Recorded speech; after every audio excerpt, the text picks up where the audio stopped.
tell me that I'm never. Halo semua, salam sejahtera Malaysia. Selamat datang ke channel Fels Lifestyle. Saudara yang amat dihormati, rupanya masih ada bertanya, bagaimana Bersatu dan PN boleh kalah teruk pada PRK Dun Mahkota? Masih ada yang bertanya berkaitan dengan perkara ini. Namun antara yang menjadi pemimpin yang menjadi sebutan ramai, salah satunya adalah Azmin Ali. Adakah Azmin Ali menjadi penyebab utama Bersatu ataupun Perikatan Nasional kalah pada PRK Dun Mahkota baru-baru ini? Saudara-saudara, perkongsian daripada Harapan Daily bertarik 3 Oktober 2024. Bersatu tumpas di Mahkota. Salah Azmin? Nah, saudara-saudara, Anda boleh komen di bawah. Anda rasa benarkah ini salah Azmin Ali? Ataupun mungkin ini tidak kena-mengena langsung dengan Azmin Ali? Kalau benar salah Azmin Ali, adakah Azmin Ali ini menjadi satu pemimpin yang boleh menjadi contoh ataupun satu pemimpin yang patut disingkirkan daripada Bersatu? Karena beliau sebelum ini pun terlibat dengan langkah Sheraton ataupun terlibat dengan katak lompat. Nah, itu menjadi satu persoalan dan menjadi isunya. Saudara-saudara, kalau benar Azmin menjadi penyebab kepada kekalahan Bersatu dan PN, kenapa Muhyiddin Yassin masih lagi nak simpan Azmin Ali?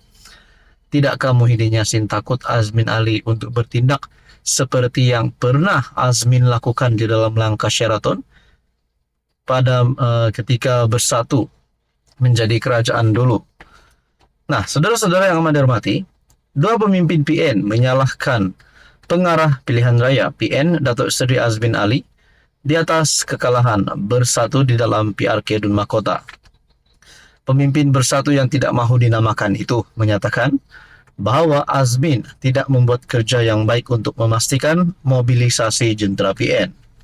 Azmin tidak menguruskan atau mengkoordinasi jentera pilihan raya dengan betul, kata sumber menurut laporan FMT. Saudara-saudara, dua pemimpin PN menyalahkan pengarah pilihan raya PN, Datuk Seri Azmin Ali. Siapakah dua pemimpin PN ini? Adakah beliau ini ataupun kedua-dua pemimpin ini memang benar-benar tidak suka dengan Azmin Ali dan mahu Azmin Ali disingkirkan daripada Bersatu ataupun PN? Pusat Operasi PN tidak berkomunikasi dengan jentera luar sebaiknya ketika mengaturkan kempen, kata sumber tersebut merujuk kepada jentera parti dari luar Johor. Hasilnya mereka tidak datang, kata sumber. Azmin yang juga ketua penerangan PN hanya mengharapkan ahli Bersatu yang menyokongnya. Sumber tersebut menyatakan bahwa Azmin sepatutnya mendapatkan pemimpin komponen lain juga untuk turut bersama berkempen untuk calon. Calon Bersatu Haizan Jafar hanya memperoleh 7.347 undi berbanding calon BN Syed Hussein Syed Abdullah yang memperoleh 27.990 undi. Menurut Anda, saudara-saudara, apa komen Anda? Halo semua, salam sejahtera Malaysia. Saudara-saudara yang amat dihormati, sudah pasti sebelum ini kita dengar ada gesaan kepada Anwar untuk letak jawatan, ada gesaan kepada Anwar untuk membubarkan parlimen. Ada yang kata Anwar Ibrahim tidak mengotakkan janji. Ada yang kata Anwar Ibrahim tidak layak menjadi Perdana Menteri. Namun saudara-saudara, aku nak tanya sikit. Adakah mereka ini yang berkata Anwar tak layak untuk menjadi Perdana Menteri, yang perlu membubarkan parlimen dengan segera? Adakah sebenarnya mereka itu layak untuk memegang jawatan Perdana Menteri? Aku nak tanya, rasa-rasanya siapa yang boleh gantikan Anwar dalam masa yang terdekat ini? Saudara-saudara, ini satu tulisan ataupun satu perkongsian daripada Malaysia Kini bertarik 2 Oktober. Surat, inilah masa terbaik untuk reformasi institusi. Krisis politik pasca PRU 14 pada 2018 dan pandemik COVID-19 telah meninggalkan kesan mendalam terhadap ekonomi dan kestabilan politik Malaysia. Selepas PRU 14, perubahan besar dalam landscape politik Malaysia menyaksikan kejatuhan kerajaan melalui langkah Sheraton, yang menyebabkan ketidaktentuan politik berlarutan. Perubahan kepimpinan yang berlaku beberapa kali dalam tempo singkat ini melemahkan kestabilan kerajaan dan menyukarkan usaha. Perubahan kepimpinan yang berlaku beberapa kali dalam tempo singkat melemahkan kestabilan kerajaan dan menyukarkan usaha untuk melaksanakan dasar-dasar pemulihan ekonomi yang berkesan.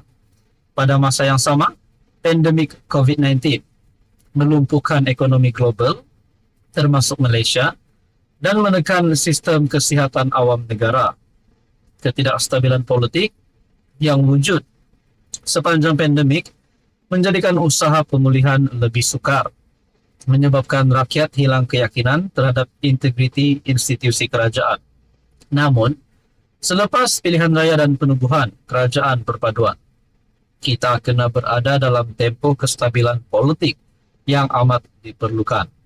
Kemenangan kerajaan perpaduan, khususnya PHBN, dalam beberapa siri PRK baru-baru ini, membuktikan bahwa iklim politik semakin kukuh. Majoriti besar yang dimiliki oleh kerajaan dalam parlimen menyediakan asas yang kuat untuk melaksanakan reformasi yang telah lama tertangguh. Kini adalah masa terbaik untuk merealisasikan reformasi institusi demi memastikan kemakmuran dan pertumbuhan negara yang berterusan. Kerajaan Perpaduan Malaysia telah membuktikan kestabilan luar biasa sejak penubuhannya. Dalam tempo ini, ekonomi mula pulih dengan pelbagai inisiatif baru seperti Pelan Peralihan Tenaga Negara, Pelan Perindustrian Nasional yang dirancang untuk meningkatkan daya saing Malaysia. Di samping itu, rasionalisasi subsidi minyak, elektrik, dan air juga dilakukan bagi mengurangkan beban fiskal dan memastikan kelestarian ekonomi dalam jangka panjang. Untuk memastikan kejayaan berterusan, reformasi institusi adalah kritikal. Langkah-langkah berikut adalah cadangan konkret yang perlu dilaksanakan untuk memastikan ketelusan, kebertanggungjawaban, dan pemberkasaan institusi. Pengisytiharan aset tahunan oleh PM dan Menteri Kabinet. Tindakan ini akan meningkatkan ketelusan dan mencegah konflik kepentingan dalam kalangan pemimpin. Had penggal perkhidmatan Perdana Menteri dan Menteri Besar Ketua Menteri. Pengasingan kuasa antara Perdana Menteri dan Menteri Kewangan. Pemerkasaan SPRM, Suruhanjaya Pencegahan Rasuah Malaysia. SPRM harus bebas sepenuhnya daripada kawalan eksekutif. Pengukuhan peranan parlimen. Parlimen harus diperkasakan sebagai badan penggubal undang-undang yang berfungsi secara efektif. Penyamakan semula proses pelantikan jawatan tinggi awam, reformasi sistem pilihan raya, pengawalan dana politik, reformasi dalam sistem kehakiman. Dengan melaksanakan reformasi ini, Malaysia bukan saja dapat memulihkan keyakinan pelabur asing, tetapi juga mengukuhkan integriti dan daya tahan institusi negara. Inilah masa untuk bertindak, dan reformasi institusi harus menjadi keutamaan tertinggi kerajaan perpaduan dalam usaha memimpin Malaysia ke arah masa depan yang lebih makmur. Tan Wei Siang ialah alumni Parlimen Digital Malaysia P050 Jelutong dan Dewan Muda Malaysia P122 Seputih. Saudara-saudara yang menghormati, adakah dengan ini Anwar Ibrahim akan terus menjadi PM selama berpenggal-penggal lagi? Ini maknanya selamat tinggal kepada musuh politik Anwar Ibrahim.